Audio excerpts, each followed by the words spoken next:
yang potensi terjadi dalam waktu jangka pendek dan menengah.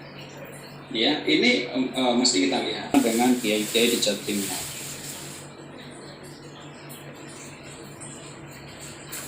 Apalagi, negara harus memikirkannya gitu. Negara pengimpor, ya. Bahkan untuk urusan-urusan garam, bahkan untuk urusan-urusan makanan, kami situasi yang sama. Nah, yang datang lagi hari ini, gitu. Vietnam itu udah menutup, dia mikirin sendiri, gitu, produktivitasnya menurun, apalagi bagi pemimpin-pemimpin, bagi ya kita semua kan di sini itu. Belum kita berbicara tentang apa yang harus kita lakukan. Nah, ada hal ketiga yang kita hadapi dengan krisis ini, gitu. Ini baru berbangsa, perilaku paradigma baru, oleh mindset baru. Nah, disinilah peperangan kita sesungguhnya, gitu. Yang kalau new normal itu apa? New normal itu sebuah bagaimana menciptakan new normal. Pak Happy, bagaimana pendapat Bapak, gitu, tentang? Nah, pertanyaan saya, gitu, apakah gitu kita ini menunggu? Contoh begini, saya anggap kalau yang tapi kita mesti kritis. Apakah ini ada sebuah new normal yang dan praktis nggak ke masjid gitu? Saya nggak keluar gitu.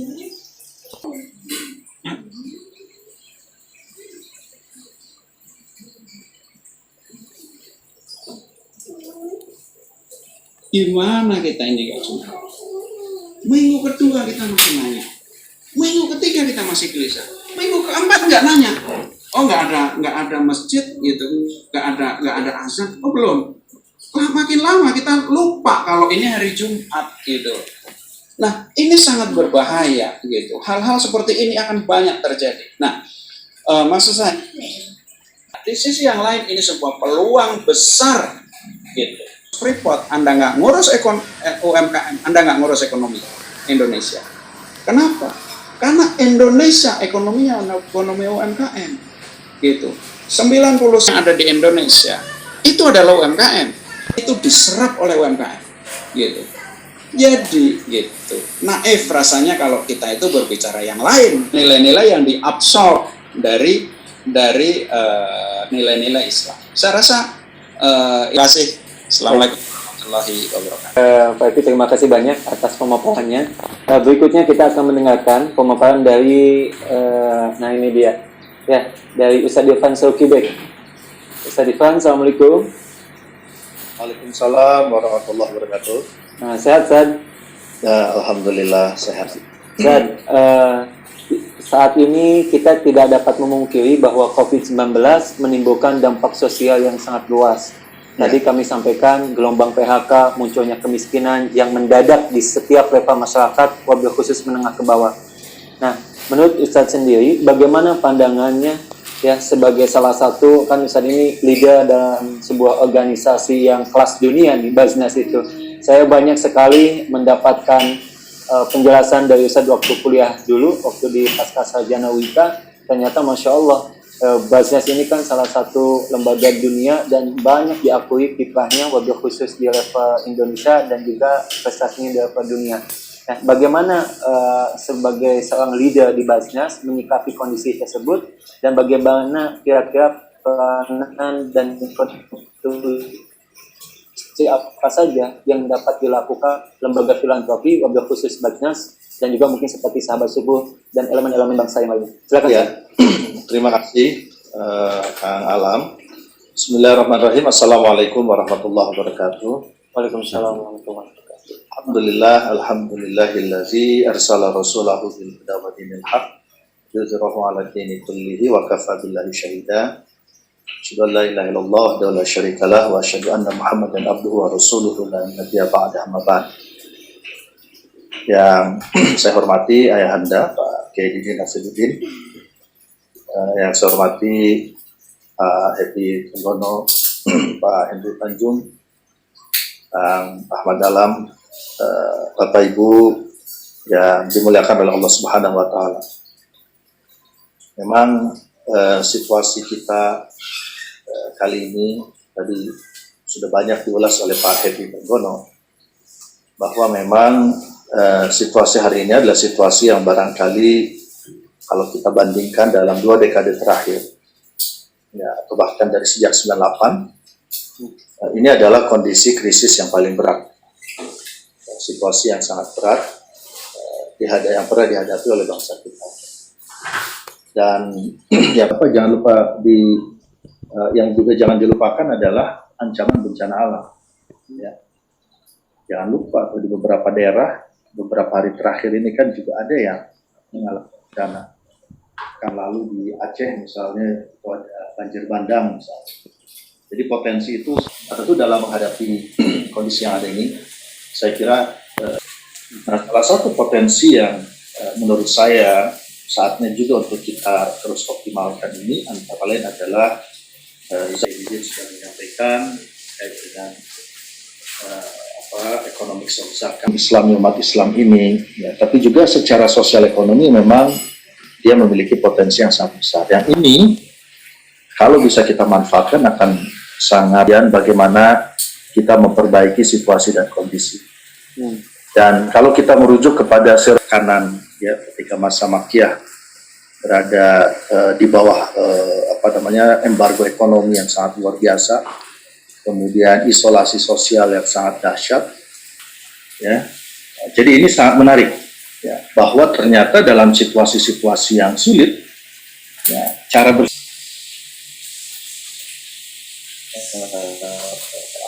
ini akan muncul dan kita mau berbagi ini termasuk di dalam mengatasi berbagai persoalan. Nah, saya ingin sedikit menggambarkan, ya, barangkali sudah banyak juga yang mengetahui, ya, bagaimana sebenarnya potensi dari zakat ini.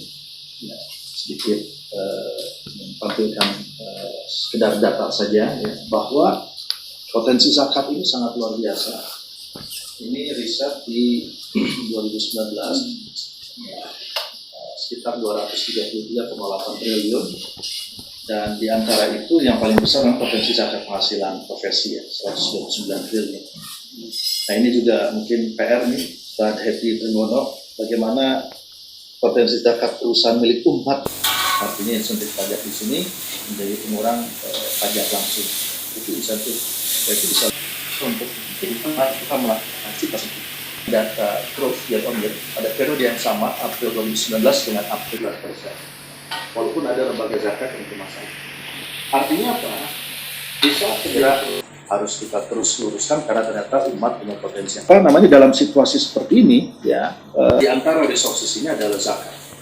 Nah, jadi dalam program penyaluran khusus dan pengamanan existing program kesehatan, edukasi ekonomi, bagaimana kita memitigasi dampak sosial psikologis dari krisis. Dan sekarang ini, nah, di antara kontribusi umat ini antara lain kita mitigasi melalui instrumen zakat. Kemudian dengan dana yang ada, ya, Rp1 itu yang tadinya hanya bisa membantu satu keluarga, dengan sebab kita membangun ekosistem bisnis dan duafa, maka Rp1 bisa membangun 2, memberikan kita.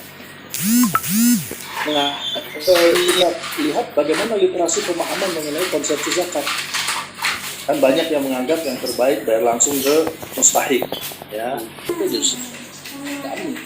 Ya, makanya di zaman Rasulullah SAW, dalam satu penelitian dari Profesor Mondetar, beliau meneliti itu ada 25 orang sahabat yang juga. Nah, itu berarti pahalanya nyampe, walaupun share-nya tergantung besaran zakat, tapi artinya kita bisa menjadi sebab untuk menolong orang lebih banyak lagi. Nah, ini yang saya kira ini juga perlu untuk kita undang intervensi Allah, ya, sehingga kita bisa mengatasi multiple crisis yang dahsyat ini dengan baik. Jazakallah khairan kepada Ustaz Irfan, menarik sekali pemaparannya, dan insya Allah kita lanjut kepada Jun. Assalamualaikum Ustaz. Waalaikumsalam. Ustaz, sehat Ustaz? Alhamdulillah. Alhamdulillah. Ustaz, mohon izin ya. Jadi saat ini Islam ini kan kita sama-sama pahami bahwa salah satu agama dengan jumlah pemeluknya terbesar, kedua di dunia. Hari ini ditantang untuk bisa membuktikan apa sebenarnya solusi yang bisa diberikan oleh Islam dalam mengatasi krisis ekonomi mampu bertahan melewati badai krisis ini. Nah, menurut Ustaz juga, apa saja instrumen-instrumen dalam ekonomi Islam yang dapat dimainkan, ya, yang dapat dipakai oleh para pelaku kebijakan, ya? Silakan, Ustaz. Ya, baik. Bismillahirrahmanirrahim. Assalamualaikum warahmatullahi wabarakatuh. Waalaikumsalam. Yang saya muliakan Gurunda Profesor Kiai Haji Muhyiddin, lalu Pak Hedi Trenggono. Udah lama kenal dengar namanya, baru ini ketemu. Tapi adiknya sempat ketemu sama saya di kelas di Kastia. Jadi sempat saya ajar juga. Dan kolega saya Pak Ansauki, alhamdulillah pada ya, dan dipaparkan juga oleh Pak Irfan. Krisis kita ini multidimensi, tidak hanya ekonomi ya, tapi sosial, kesehatan. Pertama moderat, di mana ekonomi tumbuh di angka 4%, 11 ya. Ini saya ambil dari data Bank Dunia ya. Lalu yang paling siap untuk menghadapi risiko yang buruk ya, yaitu bayangan resesi. Bayangan resesi ini terjadi jika pertumbuhan ekonomi negatif selama 2 tahun berturut-turut ya. Ini sudah 1 triwulan ya, dari mulai Maret, April, Mei. Kita lihat yang didamaikan untuk 4 sektor ya. Sektor pertama kesehatan 75 triliun. Ini termasuk bantuan keuangan bagi dokter-dokter yang meninggal dunia akibat COVID ya. Kita sudah banyak menyaksikan ya dokter-dokter yang meninggal akibat COVID itu. Ya, zakat infak sedekah seluruh kekayaan Indonesia ya, orang-orang kaya yang mampu. Yang ZIS ini digunakan untuk konsumsi yang tadi dijelaskan oleh Pak Irfan itu ya, betapa banyaknya negeri kediman itu akan meningkatkan lagi income. Firman Subhanallah dalam surat Ar-Rum ayat 39 ya, dalam ketika dulu belajar di Islamabad ya. Kenapa di sini ternyata rahasia? Lalu dengan wakaf bagaimana? Wakaf ini dia tidak sama dengan zakat infak sedekah nature-nya. Dia harus diinvestasikan dulu.